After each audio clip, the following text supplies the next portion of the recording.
Welcome back. Several guiding documents from federal agencies are shaping the way departments of the government are dealing with artificial intelligence. New guidance from the General Services Administration on AI acquisition and from the Office of Personnel Management on AI usage by employees and building an AI-ready workforce are the documents agencies are tracking.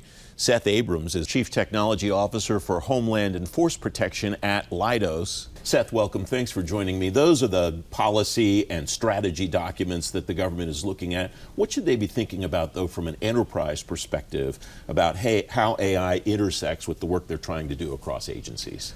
Yeah, when it comes to agency application of technology, we really want to focus on the results, right? We want to focus on the mission.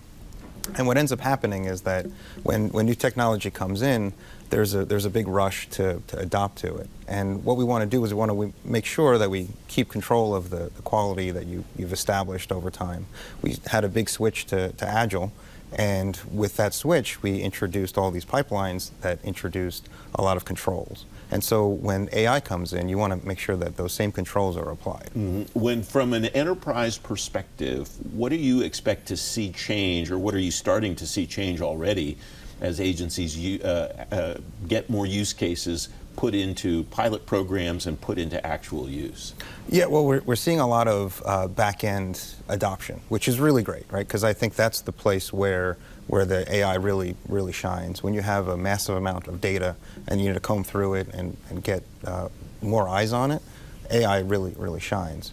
What we're seeing is that on the same side, when you do developers using AI, then you can have a really bigger increase of productivity when it comes to getting code out, the quality of control, security controls around it. And so what you're left with is, AI-enabled developers, which is really great. What do you expect to see moving forward in that intersection of AI and software development? And how can agencies really leverage the potential that you just described? Well, there's new technologies coming out all the time. And so there's assisted code development, but at the same time on the big data front, now we're starting to introduce a lot of generative AI investigations. And so it used to be that people needed to know how to write SQL code in order to do investigations, and now what we can do is use natural language models to actually ask the question and then start getting some really good answers. You talked about the fact that this technology is changing rapidly. Innovation has a tendency sometimes to be overcome by agencies trying to make sure they don't get too far over their skis.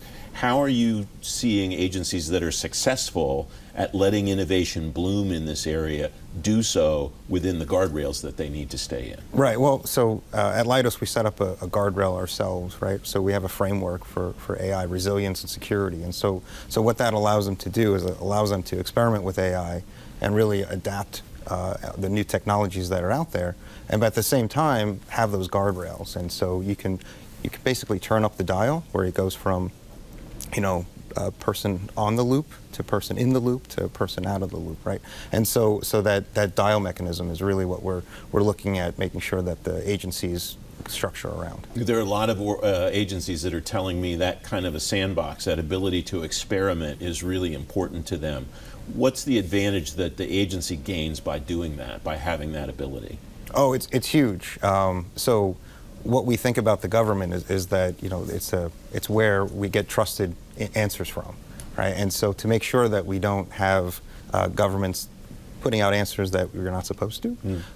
And so what that allows you to do is that allows you to build a kind of your guardrails around the information that you're supposed to be giving to your constituents. I'll ask you the hard one. We have about a minute left, because over the horizon, it's impossible to predict based on what we've seen over the last several years regarding AI. But what are you encouraging agencies to anticipate now about how they should prepare for a year out, 2 years out, and so on?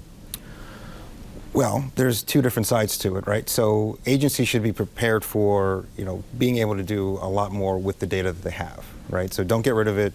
We're going to be able to start to mine that. But on the flip side, the adversaries also have AI.